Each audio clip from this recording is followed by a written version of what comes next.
రమ్యకి shocking నిజం తెలుస్తుందా అంటే అవుననే చెప్పొచ్చు. రమ్య ఎలాగైనా సరే తన భర్త అండ లేకుండా ఒంటరిగా బ్రతుకుదాం అనుకుని పొలం పనుల కోసం వెళ్తుంది గదా! ఆ సమయంలో అలసిపోయి రచ్చబండ దగ్గర కూర్చుంటే ఊరి జనాలందరూ కూడా "అమ్మ మేము సహాయపడతాం" అని అంటూ ఉంటారు. వద్దన్నా కూడా "లేదమ్మా సహాయపడతాం" అంటారు. ఈలోపు మైత్రి వచ్చి "ఏంటి దీనికి మీరు సహాయం చేసేది? ఇక్కడ ఎవ్వరు ఈ రమ్యకి గాని, వాళ్ళ కుటుంబానికి గాని సహాయం చేయకూడదు. ముఖ్యంగా పనిముట్ల విషయంలో కానీ, వేరే ఇతర ఏ విషయాల్లో కూడా కానీ అసలు సహాయం చేయడానికి వీల్లేదు అంటే, అక్కడున్న వాళ్ళందరూ "అమ్మా! అది కాదు. మీరు జమీందారు అయ్యుండి ఇట్లా మాట్లాడతారేంటి?" అంటే, "నేను జమీందారిని కాబట్టే ఇట్లా మాట్లాడుతున్నాను" అంటే, "ఏంటి అసలు నీ నీ బాధ?" అని చెప్పేసి రమ్య తగులుకుంటుందనమాట. "అసలు నువ్వెందుకిలా ప్రవర్తిస్తున్నావు? నా పనేదో నేను చేసుకుంటున్నాను. నా జీవితం ఏదో నేను గడుపుతున్నాను" అంటే అయినా తప్పు చేసింది నా భర్త. నాకెందుకు శిక్ష అంటే, నీకు నీ భర్తకి విడాకులు అవ్వలేదు కదా! అందుకని నీకైనా శిక్ష పడాల్సిందే కదా! అయినా ఇంకో విషయం చెప్పనా? నీ భర్తని ఊరు నుంచి నేను బయటికి గెంటేసాను. ఈ ఊర్లో ఉండనివ్వలేదు అనంగానే షాక్ అయిపోతుందనమాట రమ్య. ఎందుకంటే రమ్య అప్పటి వరకు ఏదో అనుకుంటూ ఉంటుంది. అంటే బయటున్నాడేమో అని. ఎప్పుడైతే ఈ మైత్రి ఈ విషయం చెప్పిందో ఏడ్చేస్తుంది. ఎంత కాదనుకున్నా కేశవ భర్తే కదా! అయితే అంటుంది, "నా భర్తని బయటికి పంపించావు. నన్నేమో ఏ పని చేయనివ్వటం లేదు. నీవెలా బ్రతకాలనుకుంటున్నావు" అంటే, "అదంతా నాకనవసరము. నువ్వు మాత్రం చేయడానికి వీల్లేదు.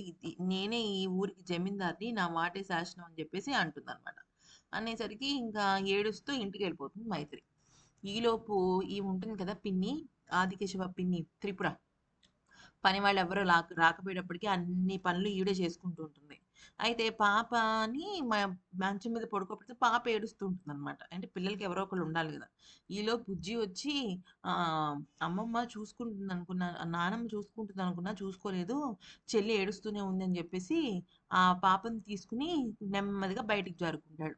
జారుకొని స్కూల్ దగ్గరికి వెళ్ళిపోయి స్కూల్‌లో ఏం జేస్తూ ఉంటాడు, కిటికీ వెనకాల నుంచొని పాఠాలు విని రాసుకుంటూ ఉంటాడనమాట. అంటే లోపలికి తీసుకొస్తే చెల్లెనే ఏడుస్తుంది గదా!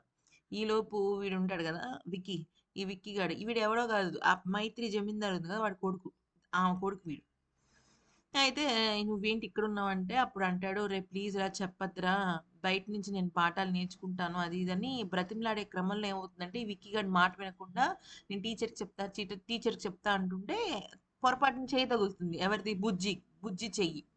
బుజ్జి చేతి తగిలేటప్పటికి వాడు కొంచెం తలకి దెబ్బ తగులుతుందనమాట. ఇంకా వాడు రచ్చ రచ్చ చేస్తాడు. ఈలోపు టీచర్‌ని పిలుస్తాడు. టీచర్ వచ్చి "పద మీ ఇంటికి పద. మీ అమ్మతో మాట్లాడాలంటాడు." అది ఇది అంటాడు. ఈలోపు సరే అని చెప్పేసి బుజ్జినిను, మల్లికని తీసుకొని ఆ టీచర్‌తో పాటు ఆ మైత్రి మైత్రి వాళ్ళ కొడుకు అందరొచ్చి, "నీ కొడుకు నా కొడుకుని ఎంత దారుణంగా కొట్టాడో చూడని" చెప్పేసి దెబ్బలు చూపిస్తే షాక్ అవుతుందనమాట.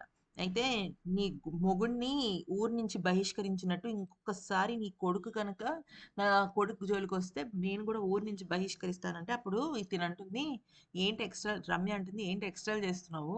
ప్రతి చిన్నదానికి నా మీద పడి ఏడుస్తున్నావు నువ్వు. ఇది పద్ధతి కాదు" అంటే, "పద్ధతి కాకపోవడం ఏంటి? అదేంటిది నేనే ఈ ఊరికి జమీందారిని. నా మాట నీవు వినాలి. అయినా నీ కొడుకు శృతి మించుతున్నాడంటే, నా కొడుకేం శృతి మించటం లేదు. పిల్లలేదో ఆడుకుంటున్నారు. దెబ్బ తగిలింది. దానికి ఇంత ఓవర్ యాక్షన్ చేస్తావా" అని తిడుతుందనమాట.